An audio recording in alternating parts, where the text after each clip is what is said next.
Welcome students, I am Dr. Darshan Sabarwal, Assistant Professor, Department of Management, the Bhopal School of Social Sciences, Bhopal.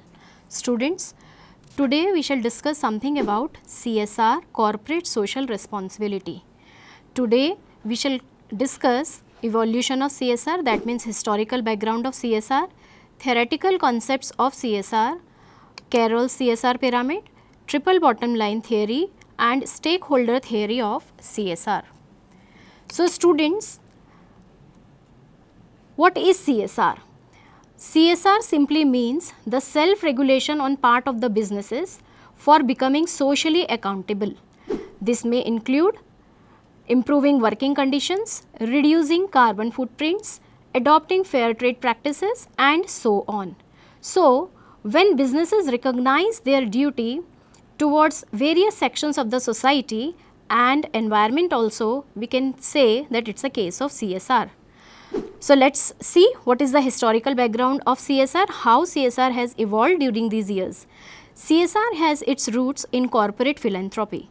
Religious philosophies dominated philanthropy during the 18th and 19th century. The concept of daan or zakat in Islamic culture we are well aware of. During 1800 and 1900, to protect and retain employees, companies took steps to improve their quality of life.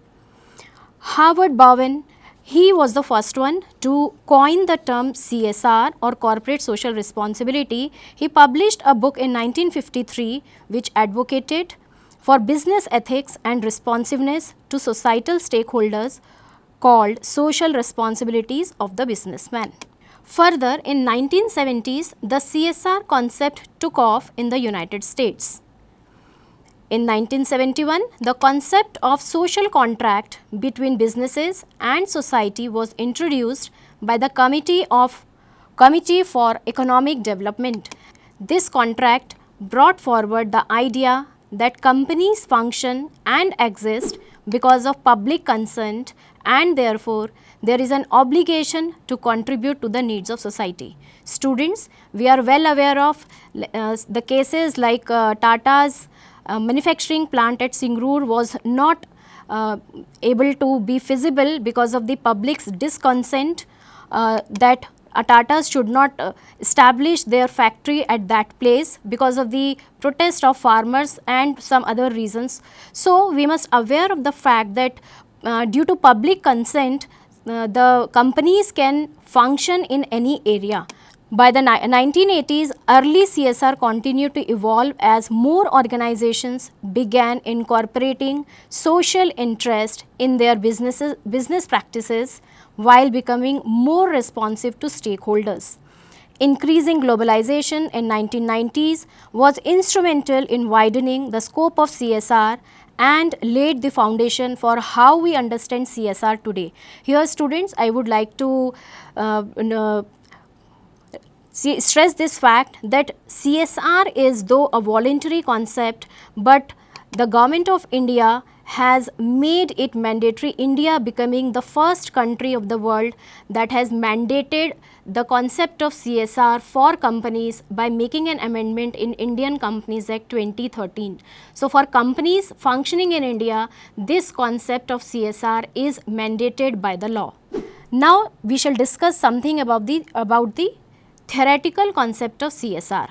The first concept was given by Archie Carroll, and he has taken a pyramid to represent the corporate social responsibility of companies. As we can see in this figure, there is a pyramid drawn which has 4 ladders right here.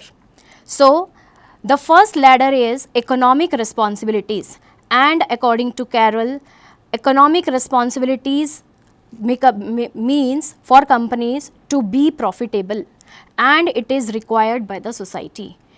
The second ladder is legal responsibilities, and it is also been required by the society. It means to obey laws and regulations. The third ladder here is ethical responsibilities. This is expected by the society. See this term, it is not required, it is expected by the society. So, we can expect from someone to be ethical. And It means do what is just and fair and don't harm others while you are doing business. The last ladder is philanthropic responsibilities, and students, it is desired by society. See, society desires that some of the leading you can say businessmen will do philanthropic services for the society, and it is totally desirable, it is voluntary on part of the businessmen whether they are into this philanthropy or not. And it means be a good corporate citizen by doing philanthropic works. So students, please remember this whole chart because we are discussing each and every ladder in my later presentation. So the first one, the first step of pyramid in Carroll's CSR pyramid is economic responsibility. The society expects business organizations to sustain themselves to continue producing goods and services that society needs. And as a reward, the society allows them to take profits. That means members of the society wants from the companies, from the businesses, that they should keep on producing goods and services which are necessary for the consumption of society, and in turn they allow the businesses to make some profits, to earn some profits from them. And this means that businesses need, see the need for businesses to make profit is not just for rewarding the owners, but it is also needed to reinvest into their businesses to grow their businesses further. The firms that are not successful in their economic or financial sphere go out of business and are not able to discharge their other responsibilities towards stakeholders. So here we should acknowledge the fact that if the businesses are profitable, then only they are able to discharge their social obligations. The firms or the businesses which are not making profits are not able to do any social service apart from their businesses. The second ladder in the Carroll's pyramid is legal responsibilities. The businesses are expected to follow fair business practices. That means not adopting unfair trade practices is the legal responsibility of the business, and operate within the rules and regulations laid down by the lawmakers at local and national levels. So the businesses who are working in India should go by the rules and laws made by Indian government, and the businesses who are working in say America, they have to follow the rules and regulations made by the government of United States. So it is as simple that the businesses should follow rules and regulations, and remember our pyramid, it is required by the society. So why people require that businesses should follow legal rules and regulations? Because these are formed for the good of the people living in any country. So people know that if the companies, if the businesses are following the rules and regulations of the land, then it is in their we can say interest. So following rules and regulations is in the interest of the people only, because laws are made for the good of people of any country. The legal responsibilities include performing in a manner consistent with expectations of the government and law, complying with various federal, state and local regulations, conducting themselves as law-abiding corporate citizens, fulfilling all their legal obligations to societal stakeholders, and providing goods and services that are at least meet minimum legal requirements. For example, if we are purchasing any goods or services, then the rules made by FSSAI or Weight and Measurements Act in India should be followed while packaging the goods and services. On that label, MRP should be mentioned. On that label, various terms and conditions of its use should be mentioned. These are the minimum, the weight should be mentioned. These are the minimum rules that the manufacturer should abide to produce goods and services to the society. Now come to the third ladder, that is ethical responsibilities. Students, laws are essential but not enough. We cannot make laws for each and every step of business conduction. Society also expects businesses to operate and function in an ethical fashion. Ethical responsibilities imply that activities, norms, standards and practices taken up by the businesses need not necessarily be codified in law, but still the businesses are expected to follow them. So, we may not have rules and regulations, laws and punishments for each and every act of business, but we should have some ethical brackets for doing business. The next in ladder is philanthropic responsibilities. Business giving is done purely on voluntary basis. Remember the pyramid? It is desired by society. It is not compulsory, it is not mandated, it is on voluntary basis that the businessmen, the companies who are doing well should indulge themselves in philanthropic acts. Though philanthropy is not a responsibility, it is what the public expects businesses to give back to the society. It is mainly guided by the desires of businesses to participate in activities that are neither mandated by law nor expected from ethical point of view. So, it is beyond ethical responsibilities, beyond legal responsibilities and beyond economic responsibilities. A business is expected to be a good corporate citizen and provide any financial, physical or human resource contribution to communities within which it operates. So, the next concept of CSR is triple bottom line theory. So, students, please recognize this fact here that Government of India established this triple bottom line theory when they mandate the companies to indulge in CSR activities. So, we are in line with triple bottom theory. The facts, the propositions given by this theory is well accepted by the Government of India while mandating the companies to indulge in CSR activities. Triple bottom line theory. The term triple bottom line was coined by John Elkington in his book Cannibals with Forks, the triple bottom line of 21st century business. These three bottom lines are also referred to as 3 Ps: people, profit, planet. According to Elkington, all three dimensions should perform sustainably. That means while looking for profit, the business should not overlook planet and people.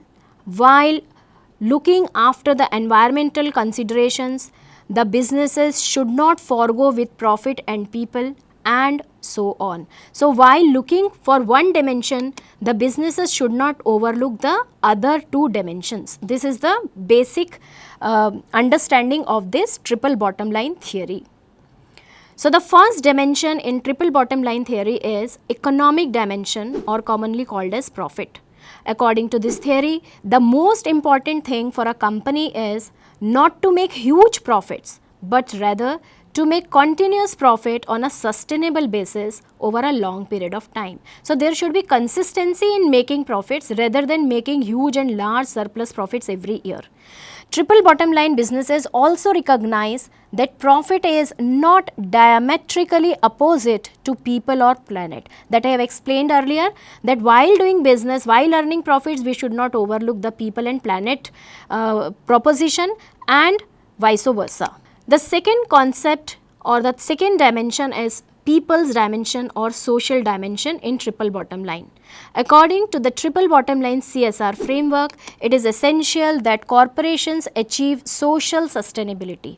How they can do so? See, for example, if a company wants to look after the social considerations in any particular region or location, first they have to select a proper location for that. Then they need to have a survey kind of thing, that what are the basic problems of that society. If the unemployment rate is high, if the illiteracy rate is high, and what is the point that they should focus on as their CSR activity. A triple bottom line company also pays fair wages to its employees and provides safe working conditions. So while looking after the social dimension, the people dimension, the companies, the businesses should not forget the people working inside the organization. So they should look after the welfare of their people who are working for them day and night to earn them huge profits, or to work for their businesses to grow. They should look after their welfare, their families' welfare, providing education facilities to their children, providing medical facilities to their families, and so on. The third dimension is the environmental dimension or the planet's dimension. Environment is an important dimension of triple bottom line approach. Corporations should pay attention to maintain environmental sustainability and try to reduce ecological footprints. See students, there is huge work going on these days to reduce carbon footprints, as it is increasing the earth's temperature every year, and as the temperature increases, we call it global warming, and it is putting negative impact on the environment as the snow on Antarctic regions starts melting. Then there is huge, the water content on other land region of the planet would increase, and that would harmful for the human population residing on the land. So the corporations should pay attention to maintain environmental sustainability while doing business. What they can do? They should take measures like reducing waste, investing in renewable energy, managing natural resources more efficiently, and improving their logistics. Now, the third concept in CSR is stakeholders theory.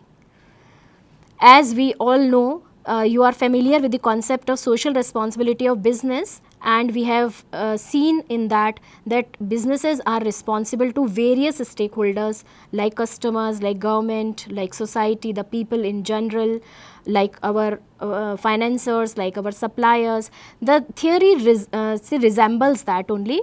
Stakeholder theory was given by Dr. F. Edward Freeman, where he mentioned all his work in the book called as Strategic Management, a Stakeholder Approach. This theory suggests that the shareholders are just one of the many stakeholders of a company. They are not the only stakeholders. Shareholders are one of the many stakeholders only. Stakeholders refers to any identifiable group or individual who can affect the achievement of an organization's objectives or who are affected by the achievement of an organization's objective. So here the stakeholders are both who contribute to the achievement of organization objectives or who are affected by the achievement of an organization's objectives. Both side of people are stakeholders in the business. Stakeholders include consumers, employees, suppliers, political action groups, environmental groups, local communities, the media, the financial institutions, government groups, etc. And for a company to be successful in the long run, the concerns of all groups should be taken into account. So I repeat, to be successful in the long run, the concerns of all groups, all the stakeholders, not merely the shareholders, not merely the consumers, but all the stakeholders' interests should be taken into account. Thanks for today. Hope you all enjoyed the session. Thank you.